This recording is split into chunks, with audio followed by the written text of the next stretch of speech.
तो स्टूडेंट, जैसा कि मैंने अर्धवार्षिक परीक्षा सत्र 2021-22 के अंतर्गत क्लास 11 के विद्यार्थियों के लिए हिंदी का एक क्वेश्चन पेपर पहले ही आपको शो किया था।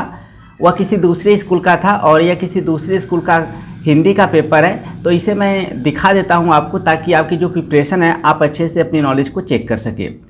तो देख सकते हैं, यह कक्षा 11 के विद्यार्थियों के लिए हिंदी का क्वेश्चन पेपर है। सामान्य एवं साहित्यिक दोनों वर्ग के लिए है।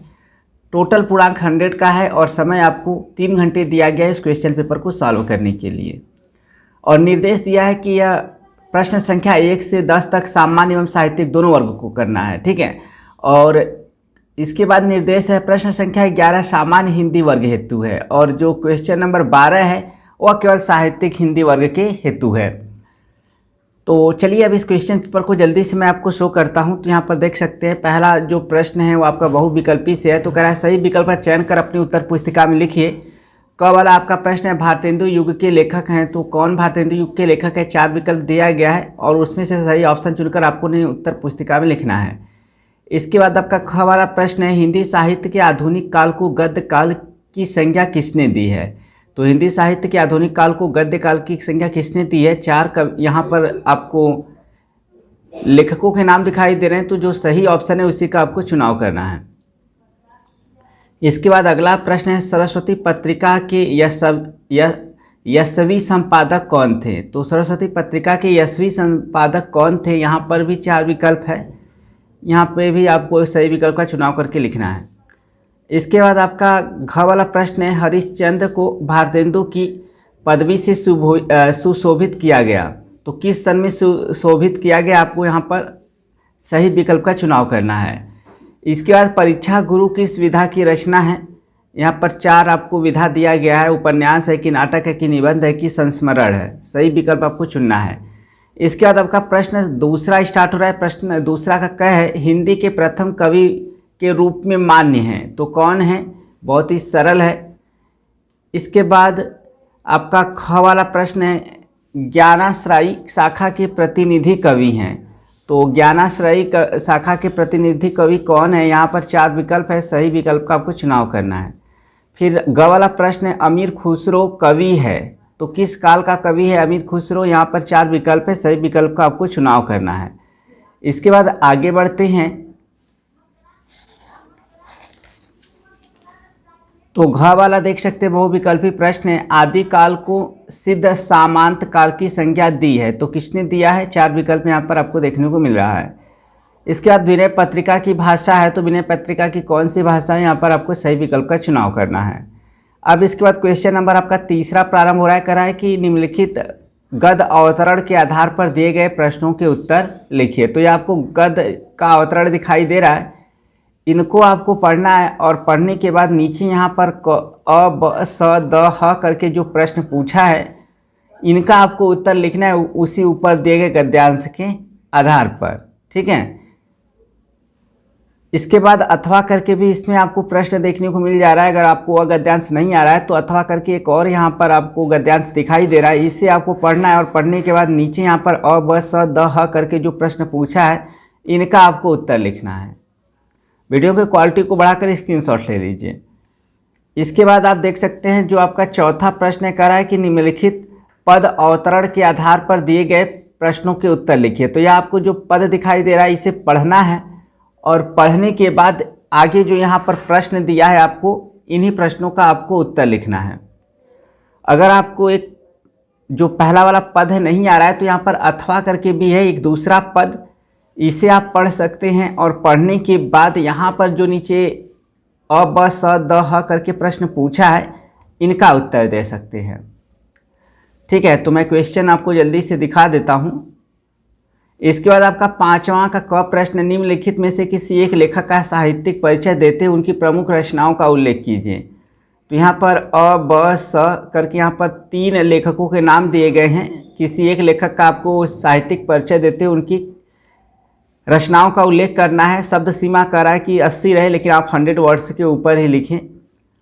इसके बाद ख वाला प्रश्न है आपका निम्नलिखित में से किसी एक कवि का साहित्यिक परिचय देते उनकी रचनाओं का उल्लेख कीजिए। तो यहाँ पर अ ब स करके 3 कवियों के नाम दिए गए हैं, केवल एक कवि का आपको साहित्यिक परिचय लिखना है और उनकी रचनाओं का उल्लेख करना है। यह भी शब्द सीमा 80 शब्द बता रहा है, तो आप 100 वर्ड्स के आसपास लिखें। इसके बाद अगला जो आपका छठा प्रश्न है वह है बलिदान कहानी का सारांश लिखिए। शब्द सीमा इसमें भी 80 है और अथवा करके भी इसमें प्रश्न है कि आकाशदीप कहानी का उद्देश्य लिखिए। इसके बाद आगे बढ़ते हैं तो क्वेश्चन नंबर 7 देख सकते हैं, कह रहा है कि रश्मि रति खंड काव्य के आधार पर द्वितीय सर्ग का सारांश लिखिए। इसमें भी शब्द सीमा आपको 80 शब्द बताया है। इसके बाद आपका अथवा करके इसी में एक प्रश्न है, रश्मि रति खंड काव्य के आधार पर महारथी कर्ण के चारित्रिक विशेषताओं का उल्लेख कीजिए।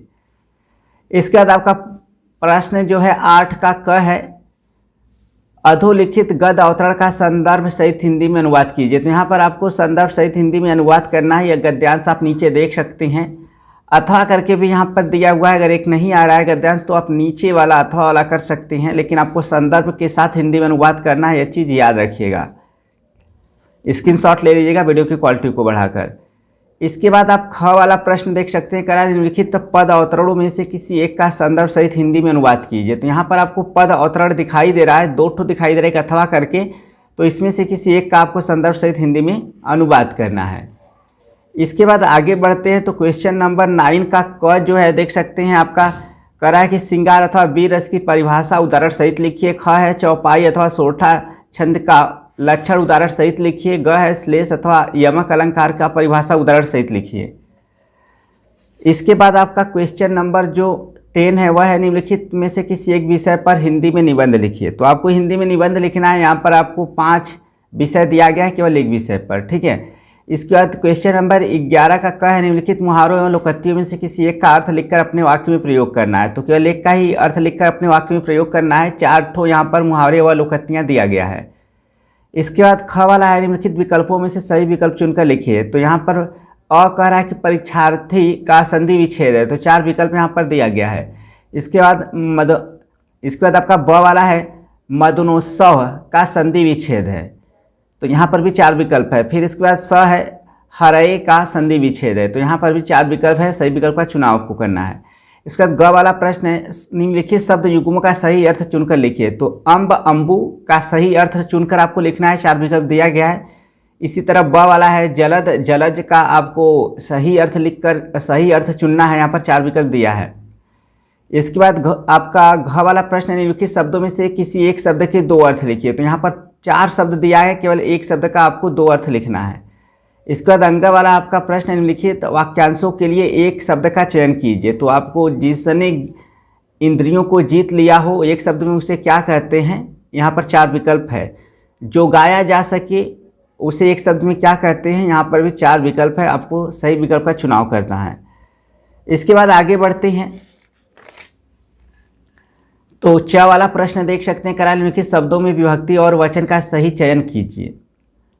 आत्मन शब्द का षष्ठी बहुवचन रूप होगा। इसके बाद ब है राजे शब्द रूप है राजन के, तो यहाँ पर 4 विकल्प है, कौन सा विकल्प सही आपको बताना है। इसके बाद 6 वाला क्वेश्चन करा निम्नलिखित वाक्यों में से किन्हीं 2 वाक्यों को शुद्ध करके लिखिए। तो केवल 2 वाक्यों को शुद्ध करके लिखना है, ठीक है। इसके बाद आपका ज वाला प्रश्न है ऋण बैंक प्रबंधक को प्रार्थना पत्र लिखिए। अथवा करके भी यहाँ पर आपको एक और प्रश्न देखने को मिल जा रहा है, अपने नगर पालिका अध्यक्ष को एक प्रार्थना पत्र लिखिए जिसमें अपने मोहल्ले के जलापूर्ति में भारी व्यवधान की शिकायत करते हुए उचित व्यवस्था की प्रार्थना की गई हो, ठीक है। इसके बाद यह क्वेश्चन नंबर 12 का क है, देख सकते हैं, कह रहा है कि निम्नलिखित में से किन्हीं 2 प्रश्नों के उत्तर संस्कृत में लिखिए, ठीक है। इसके बाद आपका ख है निम्नलिखित विकल्पों में से सही विकल्प का चयन करके लिखिए। कह रहा है कि नायका का संधि विच्छेद होगा, 4 विकल्प है। हरेवा का संधि विच्छेद होगा, प्रेजते का संधि विच्छेद होगा, तो आपको यहाँ विकल्प दिखाई दे रहा है। इसके बाद ग आपका है आत्मना शब्द रूप है आत्मन शब्द के, तो यहाँ पर 4 विकल्प आपका दिया है। इसके बाद आगे बढ़ते हैं तो देख सकते हैं ब वाला आपका है नामसू की विभक्ति एवं वचन का उचित रूप होगा, यहाँ पर भी 4 विकल्प है। इसके बाद पा धातु लिट लकार मध्यम पुरुष बहुवचन का रूप होगा, यहाँ पर भी 4 विकल्प है। इसके बाद आपका ब है भू धातु लोट लकार मध्यम पुरुष एक वचन का रूप होगा, तो यहाँ पर भी 4 विकल्प है। इसके बाद अंग वाला प्रश्न है आपका गतः शब्द में प्रत्यय है, इसके बाद आप ब वाला प्रश्न देख सकते हैं किस तरह से आपका पूछा गया है, जो कि प्रत्यय से है, 4 विकल्प भी दिया गया है। इसके बाद च वाला है, निम्नलिखित रेखांकित पदों में से किसी एक का विभक्ति एवं वचन लिखिए। तो अ ब स करके 3 आपको पद दिए गए हैं, तो जो रेखांकित पद है उसमें से आपको विभक्ति और वचन बताना है, केवल एक का ही। इसके बाद 6 वाला आपका क्वेश्चन है, प्रतिदिन में समास है, तो कौन सा समास है? 4 विकल्प यहाँ पर आपको देखने को मिल रहा है। इसके बाद आगे बढ़ते हैं तो आप देख सकते हैं यहाँ पर ज वाला क्वेश्चन है, निम्नलिखित में से किन्हीं 2 वाक्यों का संस्कृत में अनुवाद कीजिए। तो यहाँ पर आप देख सकते हैं आपको 4 वाक्य दिखाई दे रहा है, केवल 2 का ही आपको संस्कृत में अनुवाद करना है। तो स्टूडेंट्स, यह था कक्षा 11 के विद्यार्थियों के लिए हिंदी, जो कि सामान्य एवं साहित्यिक दोनों वर्ग के लिए था। आई होप मैंने आपको क्वेश्चन पेपर अच्छे से शो किया। फिर भी अगर आपको कोई प्रॉब्लम है तो कमेंट सेक्शन में जरूर बताओ। और वीडियो पसंद है प्लीज़ वीडियो को लाइक करें। चैनल पर पहली बार है तो चैनल को जरूर सब्सक्राइब कर ले। तो मिलते हैं नेक्स्ट वीडियो में, तब तक के लिए thank you so much for watching this video.